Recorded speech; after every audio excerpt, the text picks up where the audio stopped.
La historia del Perú. A veces bastante curiosa, con las distintas leyendas que se tienen, como por ejemplo, con respecto al imperio incaico. Como otras veces, totalmente despreciable, al saber lo que pudimos llegar a ser, si no hubiéramos tomado aquella u otra decisión, que cambió totalmente el rumbo de la narrativa del país. Sinceramente, también se puede decir que, el Perú, es un país totalmente rico en eventos históricos de la humanidad. Como a su vez, también se puede decir que el Perú, tiene una paupérrima cronología si en cuanto a temas políticos hablamos. Pero, ¿alguna vez te has preguntado, si la historia del país es realmente como nos la cuentan? O tal vez, si es que realmente el Perú es lo que todos creemos. Pues el día de hoy, y en las posteriores capas de este iceberg, lo vas a descubrir. Y te aseguro, mi querido espectador, de que quedarás con la boca abierta. Ya me conocen, soy su querido servidor Arcamed 456. Y el día de hoy, les voy a narrar, la primera parte del iceberg de la historia del Perú. Pero antes de empezar, le quería dar un especial agradecimiento al Conde de los Andes, o más conocido en la pestaña de comunidad como Simao el Crack, por brindar casi el 80% de los datos contenidos en este iceberg. La verdad, su ayuda fue fundamental para terminar este proyecto, y espero que a pesar de mi constante inactividad por estos medios, sigan apoyando este canal. Ahora sí, sin mucho más relleno, que se venga la intro.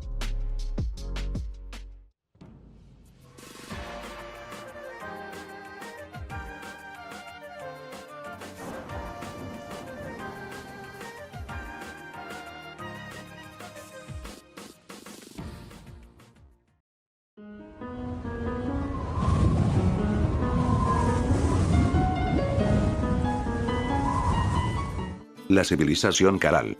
Fue la primera cultura matriz del Perú, y por qué no decirlo, la más antigua de toda América. Y claro, sería la más antigua del mundo, si no fuera por la existencia de la civilización mesopotámica, que tuvo inicio en el 3200 a.C. Y hablando de periodos, la civilización Caral, estuvo desarrollada durante los períodos del Arcaico tardío inferior, y el período Arcaico formativo, que a su vez, se desarrolló desde los años 3000, hasta el 1800 a.C. Esta civilización se desarrolló en el valle del río Supe, en la provincia de Barranca, Lima. Y también hay que mencionar, de que esta civilización se destacó por sus grandes asentamientos, cada uno de estos asentamientos, dicho de paso, estaba representada por un curaca, que era algo así como un gobernador de cada asentamiento. El asentamiento más grande de esta civilización, sin duda alguna, fue la ciudad sagrada de Caral, en donde se solían practicar distintos ritos religiosos. Además de la ciudad sagrada de Caral, también existían otro tipo de estructuras, como por ejemplo, unas pirámides escalonadas, en donde se solía hacer distintas actividades. Esta civilización por lo que más se destacó, fue por los trueques que hicieron con distintas civilizaciones aledañas, además de desarrollar distintos métodos de pesca, agricultura, y textilería. Se presume que la extinción de esta civilización, se debió a distintos cambios climáticos, que tuvo la zona por aquellos años, que habría causado severas sequías. Además de, claro, sufrir los estragos de lo que habría sido posiblemente, el primer fenómeno del Niño registrado, que tuvo lugar en algún momento de los años 1800 a.C. Y lo último que hay que decir acerca de esta civilización, es quién la descubrió. Y esos fueron, un equipo de 7 estudiantes de arqueología, liderados por la arqueóloga, Ruth Shady Solís, en el año 1996. Lamentablemente, a partir del año 2009, la UNESCO, declaró la ciudad sagrada de Caral, como Patrimonio de la Humanidad, y por ende, las tierras se revalorizaron. Pero, ¿por qué digo que se revalorizaron? Esto mismo, ya que durante la reforma agraria de Juan Velasco Alvarado, varias personas vinieron a la capital con la intención de asentarse. Cosa que hizo, que sin saberlo, se asentaran en terrenos aledaños de la civilización Caral.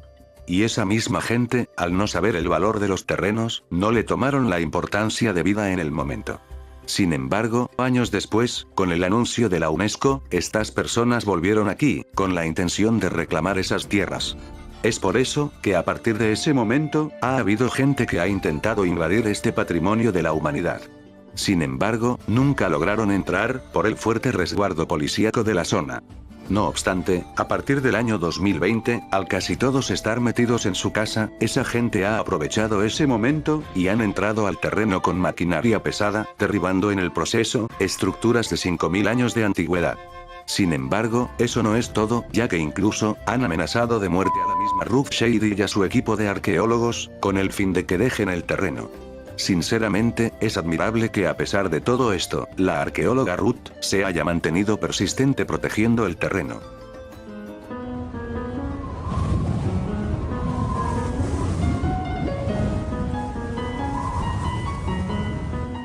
¿Por qué Perú se llama Perú? Y no tiene nada que ver con el pueblo de Virú, eso es solo un mito. Lo cierto es, que el nombre Perú, tiene su origen en un malentendido entre los exploradores españoles, y los pueblos originarios de América del Sur. En 1524, los españoles llegaron a tierras del actual Panamá, y preguntaron a los nativos sobre el territorio al sur. Estos, mencionaron el nombre de un cacique local, llamado Virú, pero los españoles lo interpretaron como el nombre del lugar. Más tarde, durante las exploraciones hacia el sur, el término Virú, por alguna extraña razón, evolucionó a Perú, que comenzó a usarse, para referirse a las tierras ricas, y desconocidas. Finalmente, en 1529, la corona española, reconoció oficialmente el nombre en la capitulación de Toledo, que autorizó la conquista del territorio. Así, el nombre Perú, quedó asociado, al gran imperio que posteriormente descubrirían. Y como bien se sabe, este término ha perdurado desde ese momento, como un gran símbolo de identidad nacional, y a su vez, de pertenencia.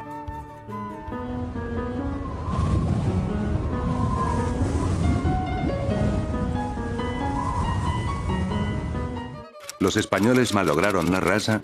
Esta, posiblemente, es una de las leyendas urbanas más populares de nuestro país, que dice, que los incas eran portentosos hombres, altos, poderosos, entre otras virtudes físicas que se les atribuían. Pero sobre todo, como ya dije, se creía que estos eran muy altos, tanto así, que muy seguramente tu profesor de primaria te haya engañado, diciendo que los incas podían llegar a medir hasta 2 metros de altura. ¿Pero es esto cierto? Y la verdad, es que esto es falso. Ya que, según el canal La Biblioteca de Merlín, esta es, más bien, una leyenda urbana creada durante la vigencia del diario, El Mercurio Peruano. Ya que alguna vez algún lector, habría insinuado la existencia de gigantes de 2 metros. Y es a partir de eso, que tal vez se creó un teléfono malogrado, con el resultado de que por ahí alguien, habría dicho de que los incas tenían ese irreal tamaño. Que si bien, tal vez es cierto el hecho de que los incas eran altos, estos únicamente eran parte de la nobleza incaica. Ya que según distintas investigaciones, demostradas en el tomo 1 del libro Machu Picchu, Investigaciones Interdisciplinarias, se estimaba que las personas que no eran parte de la nobleza, llegaban a medir entre 1,49 m y 1,65 m, haciendo que tal vez, se caiga todo este cuento de que todos los incas, eran realmente altos. Los españoles tampoco eran tan grandes que digamos, siendo que según distintas investigaciones, la estatura promedio del español de aquella época, era de entre 1,52 m y 1,62 m. Haciendo que las llegadas de estos mismos, no haya afectado en nada la altura de los nativos peruanos. Lo que sí ha pasado, es que a lo largo de los años, ha ido evolucionando la altura de las personas, por distintas situaciones puntuales de la historia.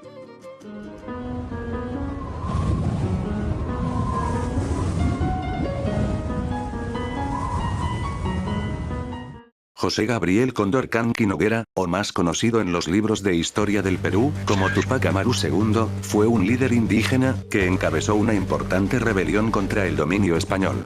Pero claro, esta es una definición muy general de quién fue, así que, vamos a intentar resumirlo más meticulosamente. Nacido en el año 1738, en una familia de caciques, que para el que no lo sepa, los caciques, son algo así como los líderes de una comunidad indígena, que se encargaban de subordinar a su pueblo, ante las órdenes de los españoles. Por lo que más o menos, ya supondrán que José Gabriel era, por así decirlo, de clase media, ya que tenía beneficios que en esa época, solo eran exclusivos para hijos de españoles, como lo podría ser, tener una educación.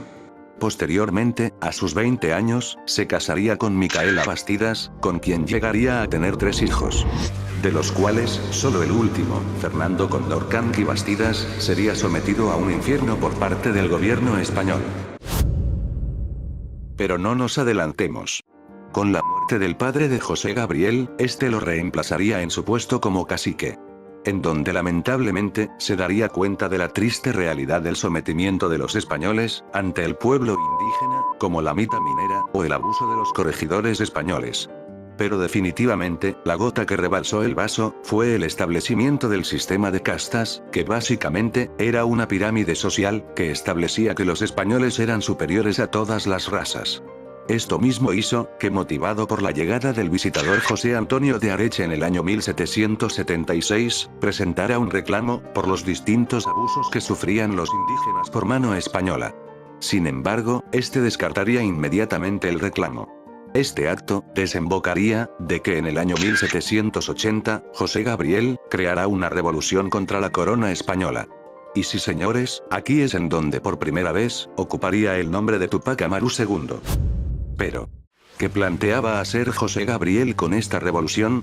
Si bien al principio, quería únicamente ajusticiar a los malos corregidores, esto a la larga se convertiría en un movimiento que intentaría sublevarse, como ya dije, ante el poder de la corona española. Sin embargo, y para ya de pasada, resumir toda la cruzada, que tuvo que hacer José Gabriel, para liberar a distintos grupos étnicos oprimidos del poder español, incluso, llegando hasta el reino del Río de la Plata. Este finalmente, sería capturado en Cusco, más específicamente, en el distrito de Combapata. Tras haber sido traicionado, por Francisco Santa Cruz, un criollo que se había unido a su cruzada, pero que posteriormente como ya dije, lo habría traicionado, entregándolo a él, junto a su familia a las autoridades realistas. En donde bueno, creo que todos ya sabemos, cuál fue su destino, y el destino de su familia. Los únicos sobrevivientes de este exterminio de los rebeldes por parte del virreinato, fueron su hijo Hipólito, su hijo Fernando, Juan Bautista, un medio hermano que tenía José Gabriel, entre unos cuantos familiares más. Que a la larga, también terminaron pereciendo, ante la cruzada de tener que caminar desde Cusco, a Lima. Para posteriormente muchos de ellos, ser deportados al continente africano, y a España. Para que finalmente, el único sobreviviente, sea el propio Juan Bautista, que terminó escribiendo las memorias de toda su familia, en el libro, 40 años de cautiverio. Con respecto a esta historia, podemos sacar algunas conclusiones, que son mi opinión, espero no sea necesario reiterar esta aclaración. José Gabriel, fue uno de los primeros revolucionarios de América, incluso podríamos decir que su sublevación ante el virreinato, se debió ante una muy buena razón, la represión de su pueblo. Sinceramente, es lamentable, cómo terminó su cruzada, en busca de un mejor trato de parte de los altos mandos del virreinato.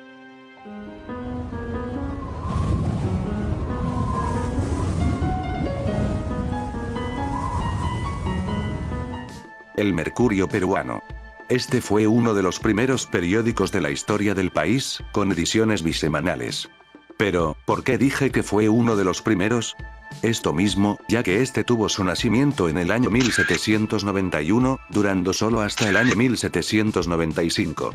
Siendo este, uno de los diarios más importantes del virreinato del Perú. Sin embargo, no era promovido por este mismo, ya que sus autores mayormente, publicaban ideas liberales, evidentemente, con seudónimos, para evitar ser atrapados por conspirar en contra del virreinato del Perú. En total, el Mercurio peruano del virreinato, tuvo 411 ediciones, que como ya dije, tuvo grandes ideas liberales, de gente como Hipólito Unanue, y José Quijano. Sin embargo, ya con la llegada de la República en el año 1821, este habría tenido unas cuantas reediciones a futuro, hasta el año 1966, cambiando a distintos enfoques alrededor de todo ese tiempo.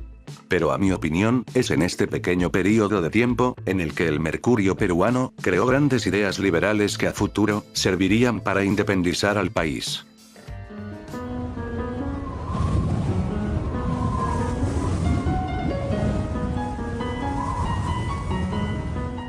La llegada de los españoles al Perú. Este evento, tuvo su inicio en el año 1532, cuando el conquistador Francisco Pizarro, y su flota de barcos, desembarcaron en la costa del actual Perú. Pizarro, junto con sus hombres, habrían recibido la autorización de la corona española, para explorar y conquistar el territorio del Imperio Inca. En ese momento, los incas estaban sumidos en una guerra civil, entre los hermanos Atahualpa y Huáscar, lo que evidentemente perjudicó muchísimo su imperio. Pizarro, capturó al emperador Atahualpa, en la toma de Cajamarca, tras un encuentro aparentemente pacífico. Con la muerte de Atahualpa, los españoles tomaron control del Cusco, y comenzaron la colonización del territorio. En 1535, Pizarro fundó la ciudad de Lima, estableciendo la nueva capital del virreinato. La resistencia incaica, aunque feroz, no pudo frenar el avance de los conquistadores, quienes se beneficiaron de las divisiones internas, y sobre todo, las enfermedades traídas de Europa, para poder seguir con sus planes de conquistar el territorio peruano. A lo largo de los siguientes años, los españoles consolidaron su dominio sobre el territorio, sometiendo a los pueblos indígenas, y comenzando una exploración y explotación minera, especialmente de oro y plata, que enriqueció a la corona española. Y si se puede decir una cosa con respecto a esto, la llegada de los españoles al Perú resultó en un cambio radical en la estructura política, social y cultural de la región.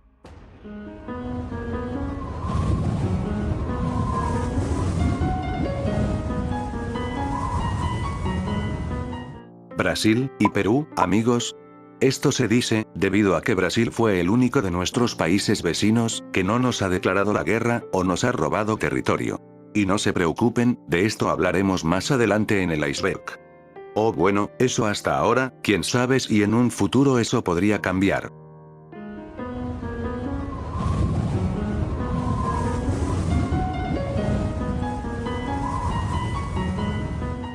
La guerra de los incas, contra los chancas. Fue un conflicto militar crucial en la historia del imperio incaico, que habría ocurrido a principios del siglo XV. Pero, antes de introducir este conflicto, veamos una pequeña introducción de cuáles eran las dos partes.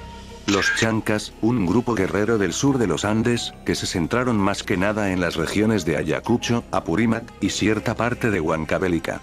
Estos mismos, eran muy conocidos por su gran poder militar, y su gran organización, al momento de hacer sus ataques.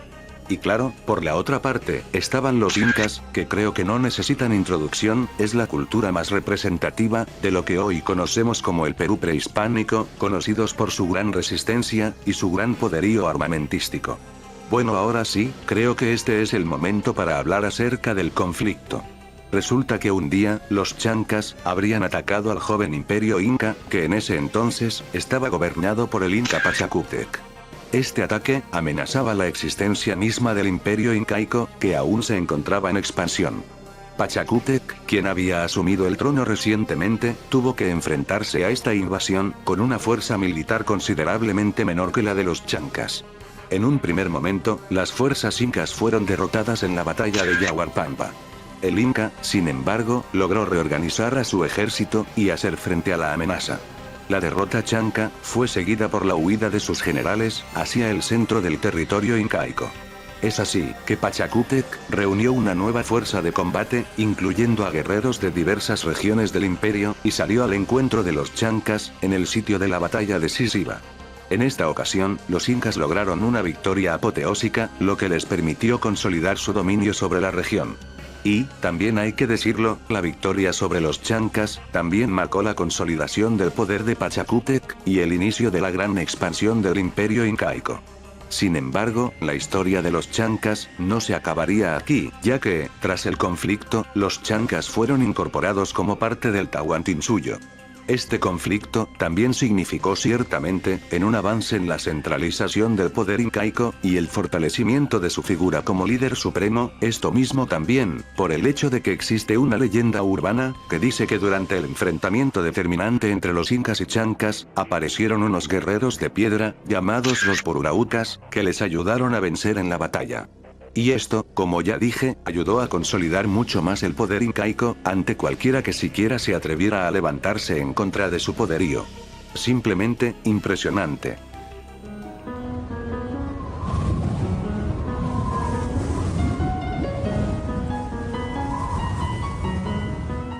La República Aristocrática.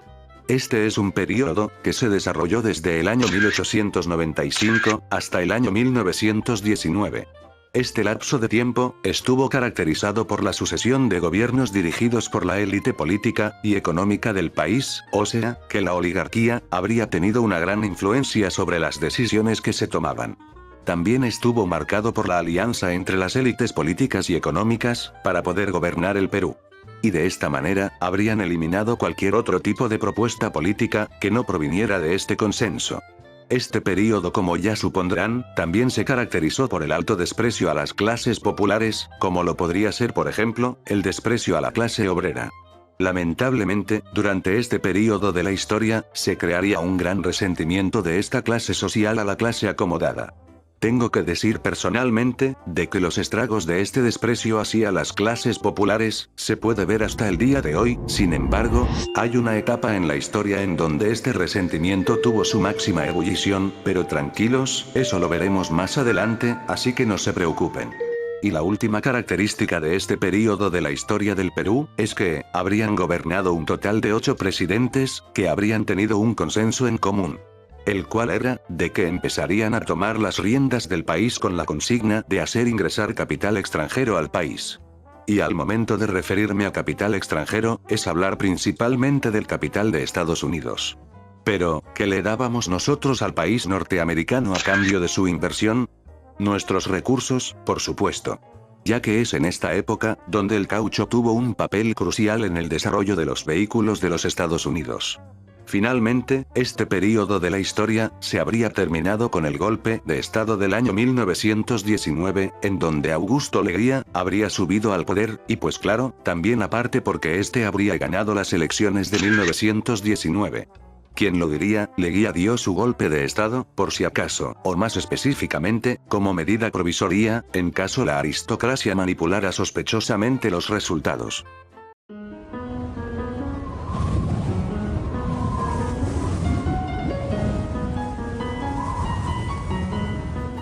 La primera pelea política en Perú, republicanos versus monarquistas.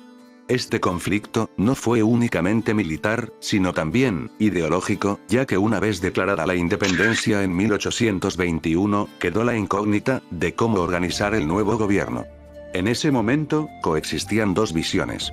La primera, defendía la idea de un sistema republicano, con un gobierno elegido por los ciudadanos mediante elecciones, y principalmente, sin un monarca.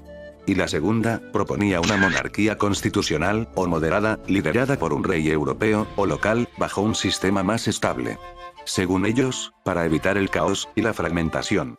Este último movimiento, fue especialmente defendido por la aristocracia criolla, que ante la independencia del país, temía perder sus privilegios con un sistema republicano.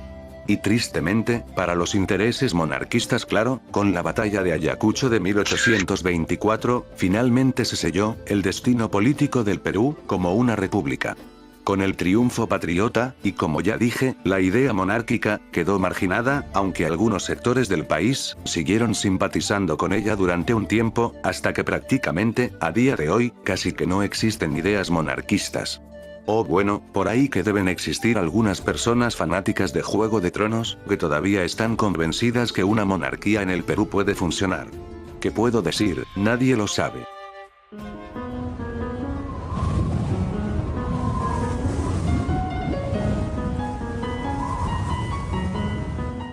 José Gálvez, precursor del voto universal. Ya sé, esto definitivamente no es cierto, pero déjenme dar mi explicación. Y es que, si bien, José Gálvez no fue el que inventó el voto universal, que eso recién se estableció con la Constitución de 1979, José Gálvez, como ministro de Hacienda, y ministro de Guerra, promovió varias reformas que modernizaron el Estado peruano, y ayudó a consolidar la República, sentando las bases para el desarrollo político, y económico del país. Además de decir que él, también fue uno de los que apoyó, la reforma de Ramón Castilla para abolir la esclavitud. Nada más que decir.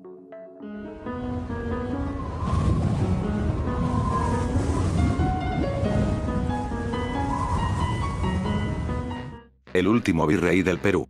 Y ya para hacerla rápida, este fue José de la Serna e Hinojosa, quien ejerció el cargo entre los años 1821 y 1824. Da la mera casualidad de que su mandato ocurrió durante el período de la independencia del Perú, en el cual los patriotas, liderados por figuras como José de San Martín y Simón Bolívar, luchaban contra el dominio español. En 1824, de la Serna fue derrotado en la batalla de Ayacucho, considerado como el enfrentamiento decisivo para la independencia de América del Sur. Tras la derrota, firmó la capitulación de Ayacucho, en la que se acordó la rendición de las tropas realistas, y se selló el fin del virreinato del Perú. Definitivamente, un momento histórico para el país.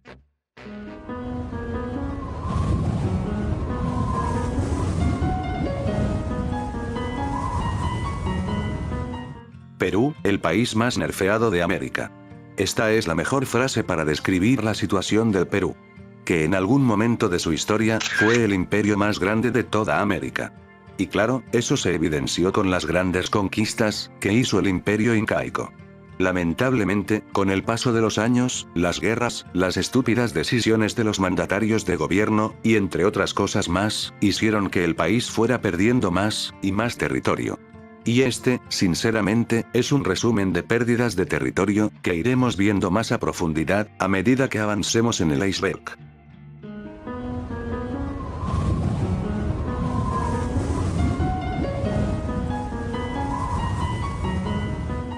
El apoyo a Argentina en la Guerra de las Malvinas.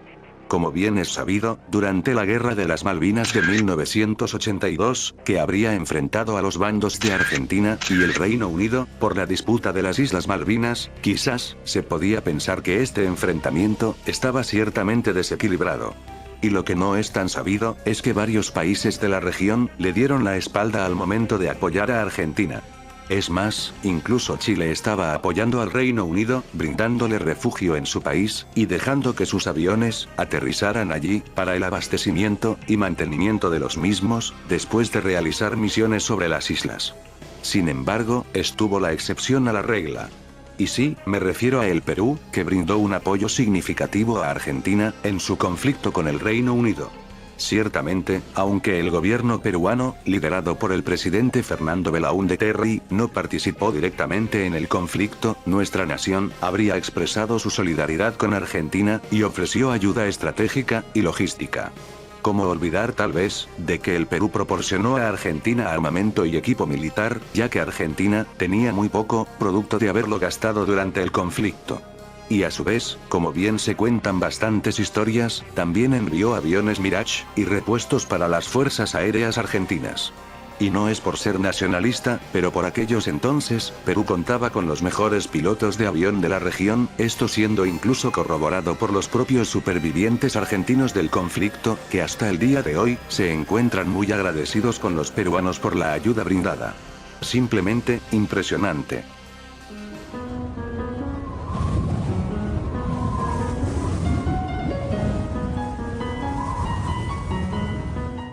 La toma de Cajamarca. Esta misma, ocurrió el 16 de noviembre de 1532, y habría marcado un momento decisivo, en la conquista del imperio incaico. Francisco Pizarro, al frente de un reducido grupo de españoles, unos 168 de ellos, llegaron a Cajamarca, donde se encontraba el inca Atahualpa, tras haber derrotado a su hermano Huáscar, en una guerra civil. Atahualpa, dicho de paso, habría recibido a los españoles con confianza, creyendo que no representaban una amenaza, y permitió que se acercaran a su campamento. Pizarro, sin embargo, planeó una emboscada.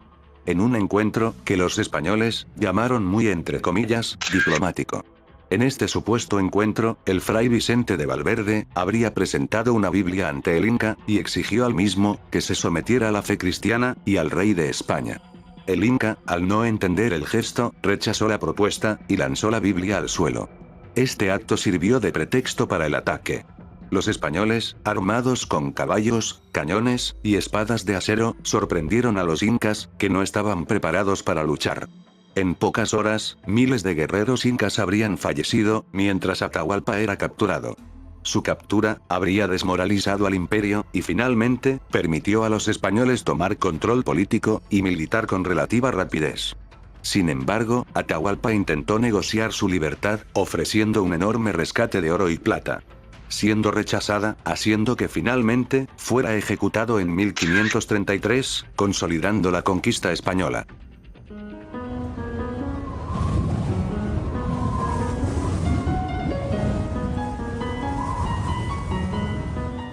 José Rufino Echenique. Fue un expresidente peruano, que mantuvo ese cargo desde el año 1851, hasta el año 1854. Y sí, dije mantuvo, ya que, como en nuestro país, los derrocamientos, y vacancías presidenciales, son el pan de cada día, no me sorprendería que este presidente, también haya sido vacado de su puesto.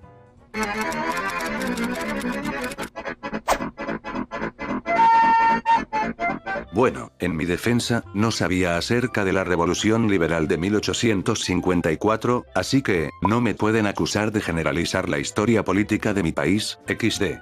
Bueno, regresando al tema, ¿cómo es eso de que Echenique regaló territorio a Brasil? Bueno, el tema es que Echenique, al querer fomentar sus exportaciones a Europa, tenía dos opciones. Bajar por todo el Océano Pacífico, bajar para el Cabo de Hornos, dar la vuelta para el Océano Atlántico, y de ahí recién llegar para Europa. O, la opción más viable, que era salir por el río Amazonas directo al Atlántico, y de ahí llegar a Europa. Pero eso claro, implicaría que los buques pasen por Brasil. A pesar de eso, esta era la opción más viable y barata, ya que a simple vista, la primera opción era muy costosa.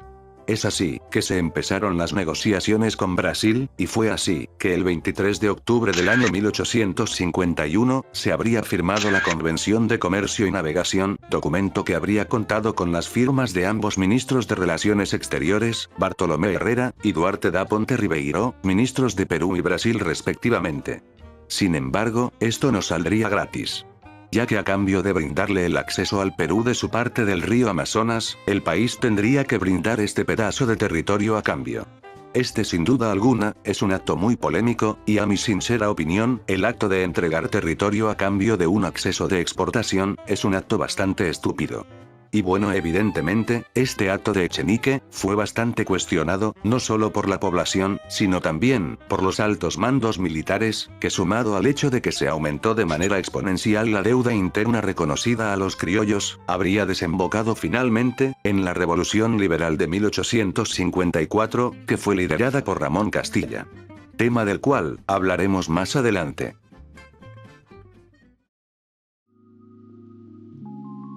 Y bueno señores, esto ha sido todo por el día de hoy. Espero que les haya gustado el video, tanto como a mí, me gustó hacerlo. Y bueno, considerando que este es el primer video del año, sí, ya lo sé, está saliendo un poco después de la quincena de enero, pero ¿qué más da? Igual es el primero del año, XD. Y bueno, como iba diciendo, por este ser el primer video del año, no pediré una meta de likes, solo dejaré que el video fluya en cuanto a visitas, y veamos cómo le va. Pero lo que sí les voy a pedir, es que si son nuevos en el canal, se suscriban, y sí, lo pido ya que veo que las últimas veces que lo he dicho, ha funcionado, así que veamos cómo le va a este pedido. Ah, y un aviso parroquial más que tengo que hacerles, es que, recientemente, abrimos los miembros del canal, en donde hay un video en donde queda bien explicadito, los beneficios que te da cada nivel al que quieras acceder, además que en la descripción, te estaré dejando un link por si te quieres unir. Y como ya es costumbre, los motivo a unirse a mi servidor de Discord, en donde hay gente muy chill, con la que puedes conversar temas diversos, y además, por ahí estamos dando avances de cómo van los vídeos de los icebergs. Bueno, sin mucho más que decir, nos vemos en el siguiente video. Yo he sido Argamet456, no olviden lavarse las manos, y conmigo será hasta la próxima, chau chau.